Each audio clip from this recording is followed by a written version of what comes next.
Alice's Adventures in Wonderland by Lewis Carroll. Chapter 9. The Mock Turtle's Story. "You can't think how glad I am to see you again, you dear old thing," said the Duchess, as she tucked her arm affectionately into Alice's, and they walked off together. Alice was very glad to find her in such a pleasant temper, and thought to herself that perhaps it was only the pepper that had made her so savage when they met in the kitchen. "When I'm a duchess," she said to herself, not in a very hopeful tone, though, "I won't have any pepper in my kitchen at all. Soup does very well without. Maybe it's always pepper that makes people hot-tempered," she went on, very much pleased at having found out a new kind of rule. "And vinegar that makes them sour, and chamomile that makes them bitter, and barley sugar and such things that make children sweet-tempered. I only wish people knew that. Then they wouldn't be so stingy about it, you know." She had quite forgotten the Duchess by this time, and was a little startled when she heard her voice close to her ear. "You're thinking about something, my dear, and that makes you forget to talk. I can't tell you just now what the moral of that is, but I shall remember it in a bit." "Perhaps it hasn't one," Alice ventured to remark. "Tut, tut, child," said the Duchess. "Everything's got a moral, if only you can find it." And she squeezed herself up closer to Alice's side as she spoke. Alice did not much like keeping so close to her. First, because the Duchess was very ugly, and secondly, because she was exactly the right height to rest her chin upon Alice's shoulder, and it was an uncomfortably sharp chin. However, she did not like to be rude, so she bore it as well as she could. "The game's going on rather better now," she said, by way of keeping up the conversation a little. "'Tis so," said the Duchess, "and the moral of that is, oh, 'tis love that makes the world go round." "Somebody said," Alice whispered, "that it's done by everybody minding their own business."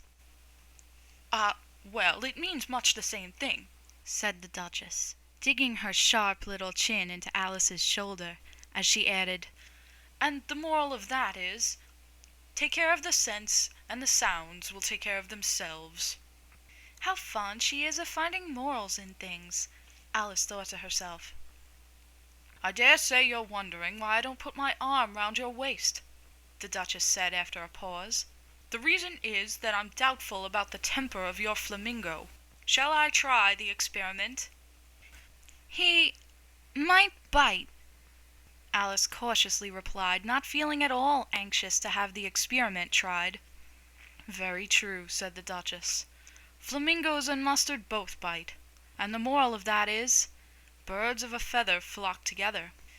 "Only mustard isn't a bird," Alice remarked. "Right as usual," said the Duchess. "What a clear way you have of putting things." "It's a mineral, I think," said Alice. "Of course it is," said the Duchess, who seemed ready to agree to everything that Alice said. "There's a large mustard mine near here, and the moral of that is, the more there is of mine, the less there is of yours." "Oh, I know!" exclaimed Alice, who had not attended to this last remark. "It's a vegetable. It doesn't look like one, but it is." "I quite agree with you," said the Duchess, "and the moral of that is, be what you would seem to be. Or, if you'd like it put more simply, never imagine yourself not to be otherwise than what it might appear to others that what you were or might have been was not otherwise than what you had been would have appeared to them to be otherwise." "I think I should understand that better," Alice said very politely, "if I had it written down, but I can't quite follow it as you say it." "That's nothing to what I could say if I chose," the Duchess replied, in a pleased tone. "Pray, don't trouble yourself to say it any longer than that," said Alice. "Oh, don't talk about trouble," said the Duchess. "I make you a present of everything I've said as yet." "A cheap sort of present," thought Alice. "I'm glad they don't give birthday presents like that." But she did not venture to say it out loud. "Thinking again?" the Duchess asked, with another dig of her sharp little chin. "I've a right to think," said Alice sharply, for she was beginning to feel a little worried. "Just about as much right," said the Duchess, "as pigs have to fly. And the moral—" But here, to Alice's great surprise, the Duchess's voice died away, even in the middle of her favorite word, moral, and the arm that was linked into hers began to tremble. Alice looked up, and there stood the Queen in front of them, with her arms folded, frowning like a thunderstorm. "A fine day, Your Majesty," the Duchess began in a low, weak voice.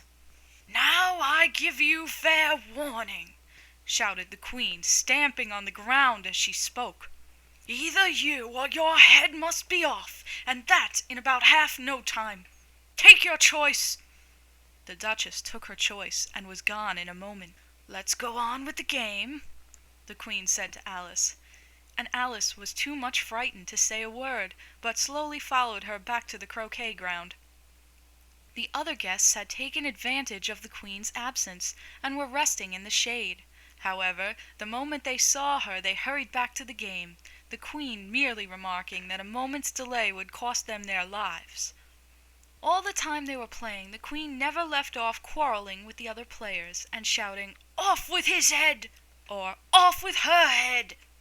Those whom she sentenced were taken into custody by the soldiers, who, of course, had to leave off being archers to do this, so that by the end of half an hour or so there were no archers left, and all the players except the King, the Queen, and Alice were in custody and under sentence of execution.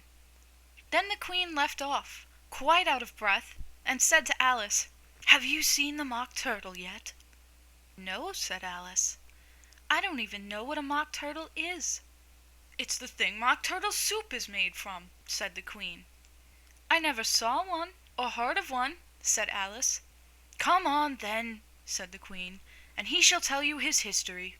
As they walked off together, Alice heard the King say in a low voice to the company generally, "You are all pardoned." "Come, that's a good thing," she said to herself, for she had felt quite unhappy at the number of executions the Queen had ordered. They very soon came upon a griffin, lying fast asleep in the sun. If you don't know what a griffin is, look at the picture. "Up, lazy thing," said the Queen, "and take this young lady to see the Mock Turtle, and to hear his history. I must go back and see after some executions I have ordered." And she walked off, leaving Alice alone with the griffin. Alice did not quite like the look of the creature, but on the whole she thought it would be quite as safe to stay with it as to go after that savage Queen. So she waited. The griffin sat up and rubbed its eyes.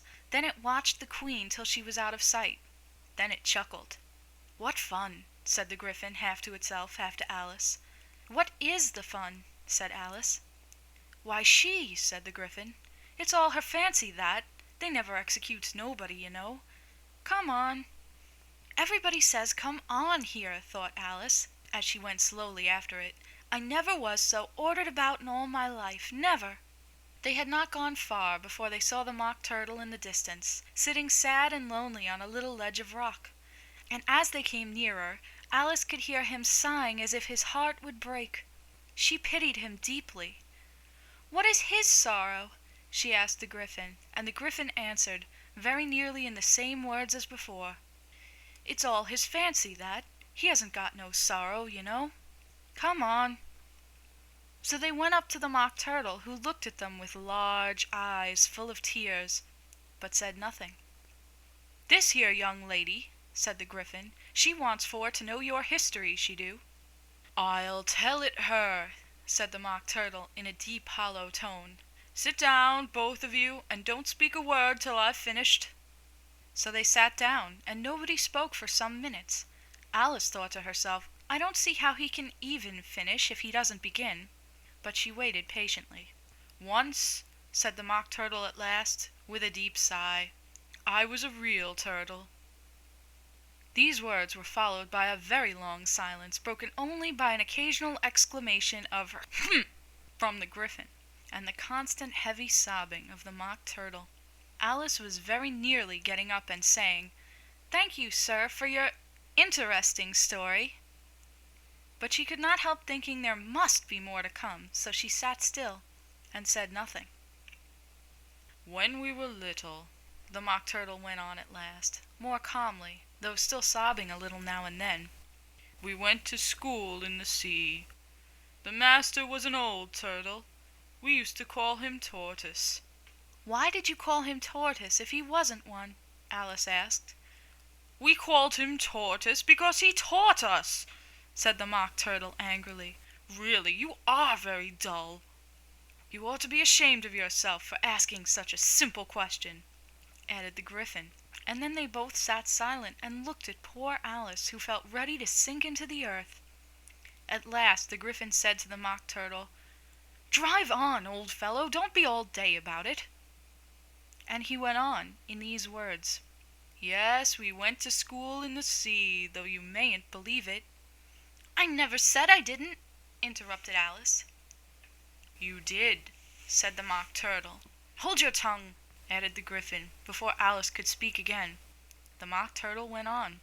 "We had the best of educations. In fact, we went to school every day." "I've been to a day school too," said Alice. "You needn't be so proud as all that." "With extras?" asked the Mock Turtle a little anxiously. "Yes," said Alice. "We learned French and music." "And washing?" said the Mock Turtle. "Certainly not," said Alice indignantly. "Ah, then yours wasn't a really good school," said the Mock Turtle in a tone of great relief. "Now at ours, they had at the end of the bill, French, music, and washing. Extra." "You couldn't have wanted it much," said Alice, "living at the bottom of the sea." "I couldn't afford to learn it," said the Mock Turtle with a sigh. "I only took the regular course." "What was that?" inquired Alice. "Reeling and writhing, of course, to begin with," the Mock Turtle replied. "And then the different branches of arithmetic: ambition, distraction, uglification, and derision." "I never heard of uglification," Alice ventured to say. "What is it?" The Gryphon lifted up both its paws in surprise. "What? Never heard of uglifying?" it exclaimed. "You know what to beautify is, I suppose." "Yes," said Alice doubtfully. "It means to make anything prettier." "Well then," the Gryphon went on, "if you don't know what to uglify is, you are a simpleton." Alice did not feel encouraged to ask any more questions about it, so she turned to the Mock Turtle and said, "What else had you to learn?" "Well, there was mystery," the Mock Turtle replied, counting off the subjects on his flappers. "Mystery, ancient and modern, with seaography. Then drawling. The drawling master was an old conger eel that used to come once a week. He taught us drawling, stretching, and fainting in coils." "What was that like?" said Alice.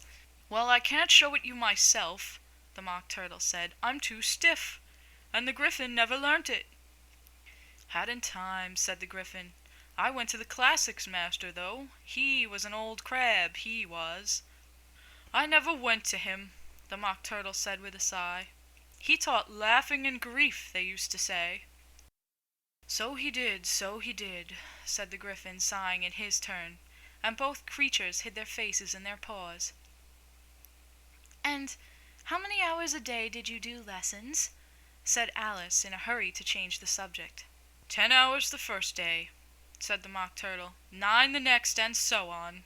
"What a curious plan!" exclaimed Alice. "That's the reason they are called lessons," the Gryphon remarked, "because they lesson from day to day."